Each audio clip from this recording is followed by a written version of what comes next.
So I bought this book because it says how to boost your credit score without credit repair. So that caught my attention. I decided to buy it, and I'm going to read it for you guys. Hopefully, it'll help. I'll probably read through the first 5 days, and then stop the video, and then I'll do another 5 days and another 5 days, just so if anyone wants to follow, they can do it in pieces. So I'm going to read the first 5 days.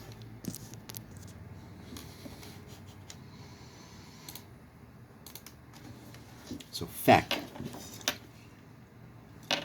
Your payment history accounts for only 35% of your credit score. That leaves another 65% for you to optimize. Fact. It's possible to have a credit score in the low 600s even if you paid every bill on time your entire life. While most people obsess with removing late payments and collections to improve their credit scores, credit industry insiders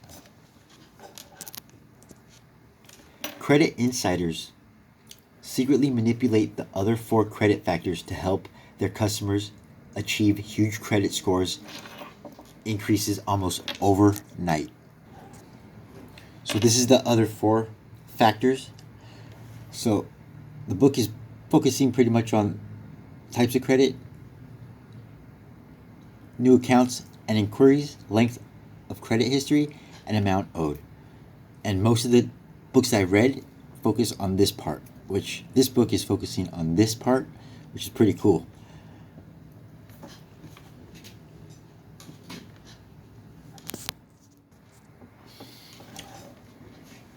Inside, you will learn why the scores you buy online are worthless, how FICO scores are calculated, how to boost your score in 24 hours guaranteed. That's what the book says. How to find credit cards with guaranteed approval, how to get an installment loan while still in bankruptcy, how to get collections deleted from your credit report, how to get lenders to remove a 30-day late, how to get credit card offers from the best lenders mailed to your home, when and how to open or close a credit card. A little known technique for paying off your credit card debt, and much, much more. So that was the intro, and then it goes on to saying, so over the next 30 days, you're going to learn strategies for boosting your credit score in record time. We're going to focus on the little hinges, the smaller overlooked details that open big doors and create big change. Day 1, get your credit scores. Before you go signing up for just any old credit monitoring service, here's what you should know. All credit scores are not the same. Lenders currently use FICO 5 scores, but you as a consumer cannot purchase FICO 5 scores. In fact, the only way for you to see your FICO 5 score would be to apply for a home loan. It's a little known fact that each monitoring service like TransUnion, FreeCreditReport.com, etc. sell their own scores. They're made to look like FICO scores, but they're not. FICO scores range from 350 to 850. All the other scores use a similar range. They do this to deceive and take your money, of course. That's what the book says. They could have used any score range they wanted. 1 to 10, A to F, 100 to 500. But they purposely replicated a similar range so that you wouldn't be able to tell the difference between their worthless scores and FICO. So, if their scores are worthless and all that data is the same on each site, that tells us that you should not spend more for credit monitoring from big brand name like TransUnion or Experian.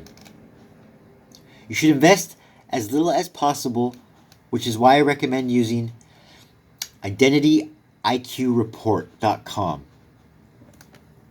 I'm not promoting it right now. I actually am promoting IdentityIQReport.com on my site, but I'm not promoting it right now. This is from the author. But take a look.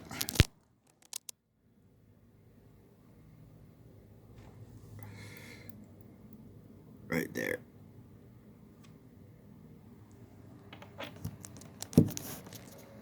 But that was pretty coincidental.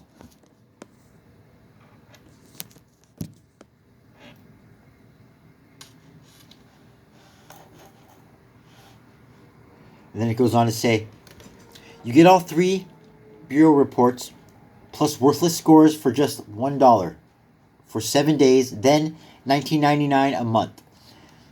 Now I'm not sure if he's telling you to go ahead and sign up and promoting it or really what, but it says you'll need to keep your account open throughout this process.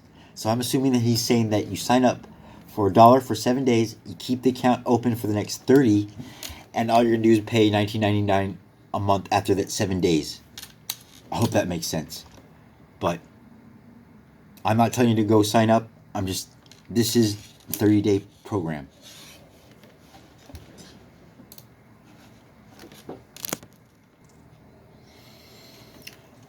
We're in day 2. Take a snapshot. So today we're going to take a snapshot of your current credit file. You want to organize so you can see the areas that need improvement. Don't skip this step. It's crucial for your success. This will help you not only in direction, but will also motivate you to stick to your plan. You can use Google Spreadsheets or Excel and make a 5-column spreadsheet. Label each column lender, limit, balance, utilization, date opened, and whether it's opened or closed, the status. Underneath, you'll list your revolving accounts. These include credit cards, retail cards, charge cards, and secured cards. On a second sheet, you'll repeat the process for your installment accounts.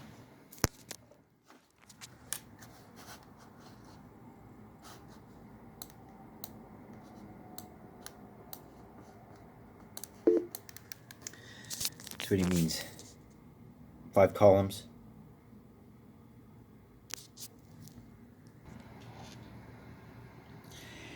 Installment accounts include loans, auto, and home financing.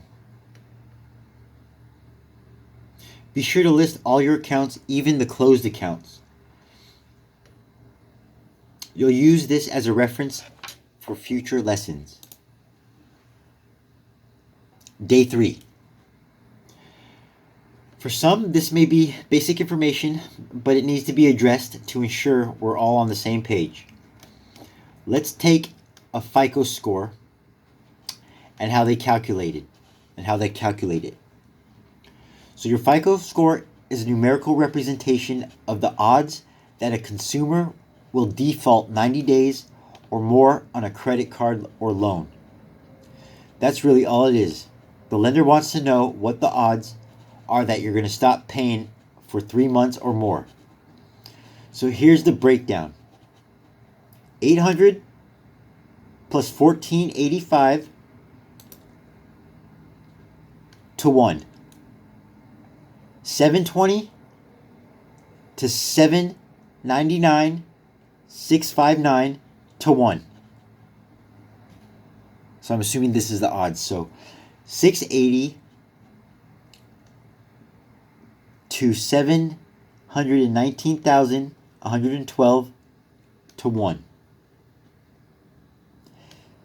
620 to 67,947 to 1. Below 62,015 to 1. Now, I don't know what that means yet, but I'm assuming that we're going to find out. Oh, there it is. So that means for every 47 consumers with 625 scores they lend money to, on average, 1 will default by 90 days. That means for the lender to make money, they have to charge more interest to those with lower scores to offset the losses of the one who defaulted.